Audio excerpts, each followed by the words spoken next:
everything moves so fast and gets spun, and Trump was attempted assassination attempts.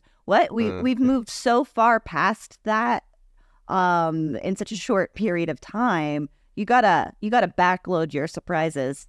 And you also closer don't to the election date. think the things that are going to do X or Y are necessarily going to do that, right? Like the Access Hollywood tape, it was like, oh, that's it.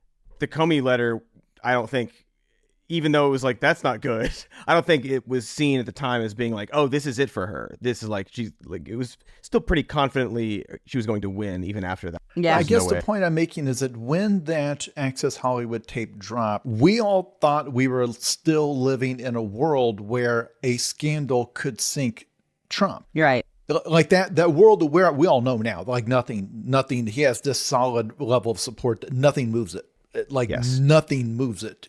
And so at that point, it seems like it was conventional wisdom. This is over.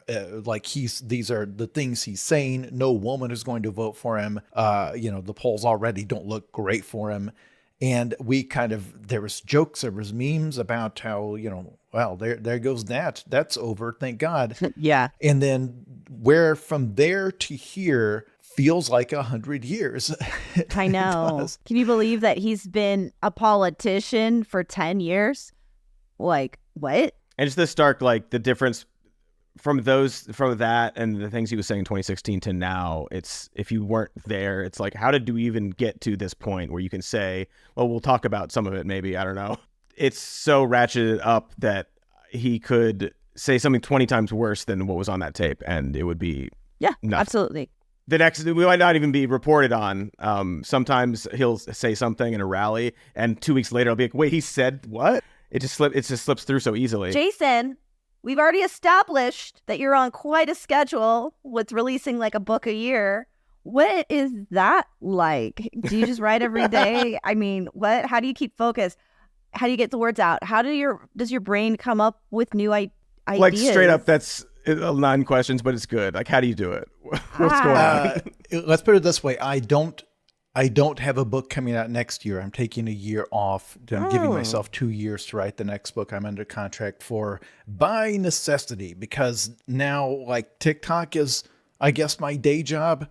I have 550,000 followers on there. Wild. That's where I now reach almost my entire audience. And I make videos to tell them that I also have written a book. And I do not doubt there are kids on there who see those videos and think, oh, here's another TikTok influencer trying to cash in by writing, trying to crap out a book to cash in on his TikTok fame. And like, no, because again, the most common comment in any video I make about my books is, I didn't know you wrote books. I thought you were just a geriatric TikTok influencer. It's like, I believe it or not, I did stuff and had skills prior to the creation of TikTok. I was gonna say, like, is this the last thing you wanted to do? Like, just like so much, like it cracked, just like avoiding being on camera as much as possible. Like, it's not what you want to write books, right? Yes, it works. The first decade, wrote anonymously. And then Jack had to talk me into coming onto the podcast and had to explain to me what a podcast was in, I think, 2010. I was like, but it's for like an iPod? How do you get it on your iPod? He's like, it's a huge deal. I was like, nobody's going to want it. You have to like download an MP3 on your iPod. Like my iPod Nano doesn't even have that much memory. What kind of a pervert is listening to like an hour-long radio show on their iPod? Why don't you just listen to AM radio like the rest of us? And then, I don't know, it was a few books in before we put my author photo on a book jacket because I did not want people knowing what I looked like. And then reluctantly did a YouTube video because I created a YouTube channel and did like a Q&A and felt very uncomfortable the whole time. Then 2022 was when just became clear, as you guys, like, we had a discussion, but this podcast goes up on YouTube and video outlets. That is a necessity.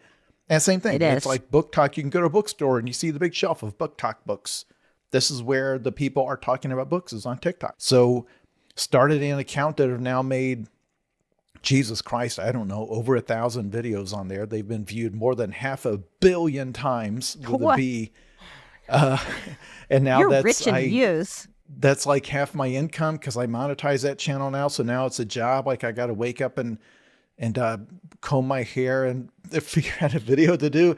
And that's it. So this reaches far more people than anything I've ever written when I was at Cracked or any podcast I've ever done. All of that stuff put together does not count as much as the number of people I reached on TikTok. I will be remembered on my tombstone as a TikTok guy who also did other stuff. Such a hilarious arc for you. You've come so far in the last 15 years. Kids are gonna they're gonna aspire not to become published authors, but they're gonna aspire to become TikTok influencers, and they're gonna be like, I better become a published author so that I can become big on TikTok Yeah. I think that we should talk about some news. Yeah. I can feel the energy of the viewers and listeners. They're just like these perverts watching. Those perverts with us in their pockets. I just want us to talk about the news. So, Jonathan, what are we talking? What are we talking about? What are we talking about? Can you just tell me what's? Can you Who's tell in the me news? Who happens? What is to what? news? Webster's defines news as noun, dot, period, colon. That's a weird definition. Let's talk about I was like, you really got the definition of news up fast. Yeah, Michigan Attorney General Dana Nessel announced a few weeks ago that the state was going to file criminal charges against 9 people who took part in a pro-Palestinian encampment at the University of Michigan in May. These are people who refused to vacate the encampment when ordered to do so by police. Representative Rashida Tlaib, who, as a reminder, is the only Palestinian American in Congress, criticized this decision in an interview with the Detroit Metro Times on September 13th. She gave a bunch of quotes basically talking about how there's many different protests that have happened on college campuses over the years, but that the Attorney General is choosing to prosecute these students, and there must be some kind of anti-Palestinian bias there. And she said the bias was probably due to pressure from the University of Michigan. We should read let's read the exact quotes that we're going to be talking about. There are more quotes in the full article, which you can read. And should. But this is the one that people have keyed in on. We've had the right to dissent, the right to protest. We've done it for climate, the immigrant rights movement, for Black lives, and even around issues of injustice among water shutoffs. But it seems that the Attorney General decided if the issue was Palestine, she was going to treat it differently, and that alone speaks volumes about possible biases within the agency she runs. And then a little later in the interview, she says, I think people at the University of Michigan put pressure on her to do this, and she fell for it. You can hear that nowhere in there did she mention that Michigan Attorney General Dana Nessel is Jewish, nor did she suggest that it was because of her Jewishness that she decided to prosecute these students. Not once. A weird freak would have that interpretation, maybe. Like some disingenuous, purposefully being dishonest. At that context. Well, that's what CNN's Jake Tapper and CNN's Dana Bash said. When my co-anchor, Jake Tapper, asked about a Democratic congresswoman's accusation that the state's Jewish attorney general was letting her religion influence her job. But do you think Attorney General Nessel is not doing her job? Because Congresswoman Tlaib is suggesting that she shouldn't be prosecuting these individuals that Nessel says broke the law, and that she's only doing it because she's Jewish and the protesters are not. That's quite an accusation. Do you think it's true? How did he get that from? Such a good question. Well, the reason is because Dana Nessel, the Michigan AG, tweeted, starting in response to a horrendously Islamophobic cartoon posted about Rashida Tlaib. She wrote, Rashida's religion should not be used in a cartoon to imply that she's a terrorist.